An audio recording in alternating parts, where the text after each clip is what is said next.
Former Sweet Baby Inc. employee and current associate narrative designer at Marvel's Black Panther and Cliffhanger Games, Danny Lalanders, has admitted to discriminating against white people for her previous game, Validate.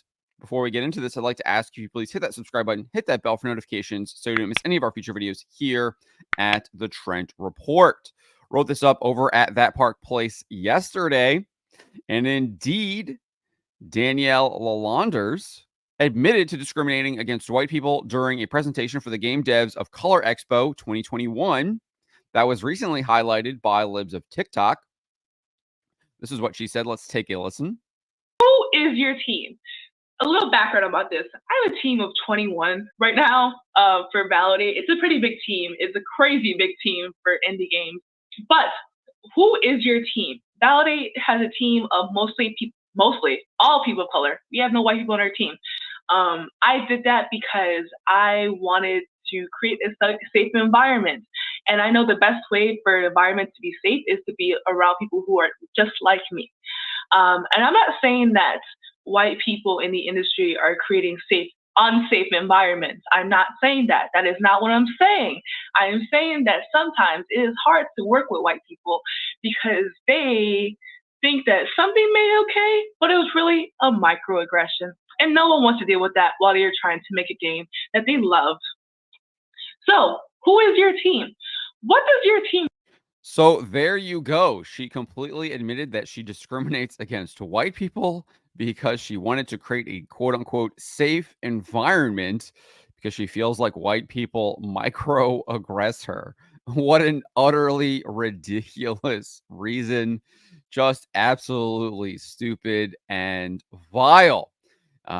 Just an admission that that is indeed what these people are doing. It is anti-white, and she is admitting that she discriminated against white people for her game Validate. And this isn't out of the ordinary. I mean, we saw her admit to being a racist just over the past week.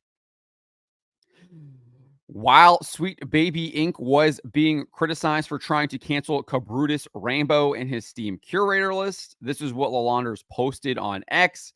Gamers have been really racist lately, and I'm trying to ignore it, but it's hard not to when I see it sometimes. So again, these people are always accusing their critics of doing what they're doing. She is the one who was discriminating against white people and being racist, and she has the gall to call people criticizing Sweet Baby Inc. racist for calling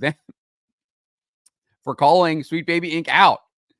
It's just sick stuff, man. Sick stuff. She added, just creating problems in your head. I don't understand the outrage over video games, especially games they have no interest to play. Then on March 7th, she posted this.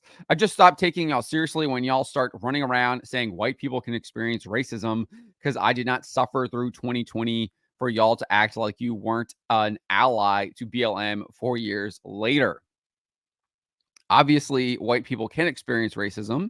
They experienced it from you when you chose to discriminate against them for your video game company.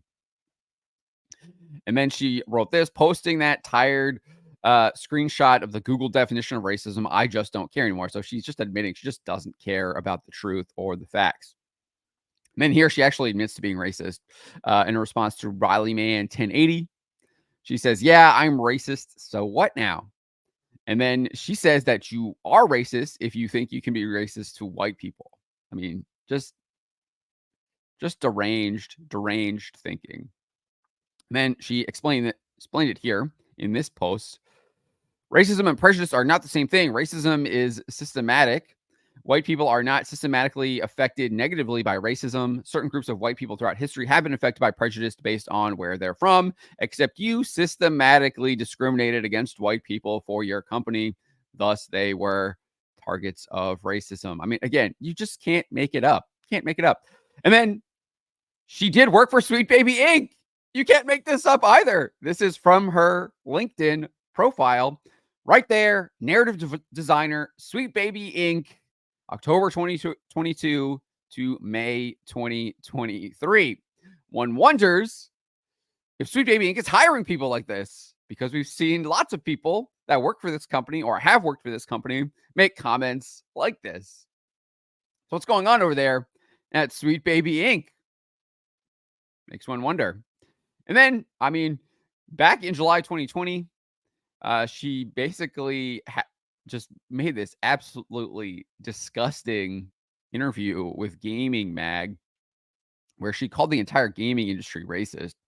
She says black gamers are a very rare category because the gaming industry is so racist. It's just what? Just what are you even talking about? This makes absolutely no sense whatsoever. I'm pretty sure there are a ton of black gamers, and and the gaming industry is not racist. It's just people just lie. They're just straight up lying. She went on and said, it's really important for black gamers to get together and show support for one another because it's hard out there when you want to enjoy things, but people are being blatantly super effing anti-black towards you. It's just hard to have fun when everything around you is hate. So she's just like a perpetual victim here. And then I think her ideas are baked into Marvel's Black Panther as well. That's the game that she's working on at Cliffhanger Games. It's announced last year. We had the head of Cliffhanger, Kevin Stevens, tell Marvel.com this. It's an incredibly rare opportunity to build a new team around the values of diversity, collaboration, and empowerment. Diversity being hiring people like Daniela Launders, who discriminates against white people and admits it. And that's what diversity is, right? Just sick. Just sick. This game is dead on arrival now. It is dead on arrival. He went on and said, we want our game to enable players to feel what it's like to be worthy of the Black Panther mantle in unique, story-driven ways. And we want Cliffhanger Games to empower everyone on our team as we collaborate to bring this amazing world to life. I'm not sure how you can be empowering people on your team when you have someone who has actively discriminated against white people and admits to being a racist. You're just not going to be empowering certain people on your team if you have someone like that on your team. It's not going to happen. He then shared, we're dedicated to delivering fans a definitive and authentic Black Panther experience, giving them more agency and control over their narrative than they have ever experienced in a story-driven video game. Wakanda is a rich superhero sandbox, and our mission is to develop an epic world for players who love Black Panther and want to explore the world of Wakanda as much as we do. I just doubt that you can do that with someone like Danielle Launders on your team crafting the narrative. Her ideas, her thoughts are clearly going to be seeping into the game. There is just no way around that. But those are my thoughts on the matter. Let me know what you guys make on this. Let me know in the comments below. Remember to always be charitable, but to always speak the truth.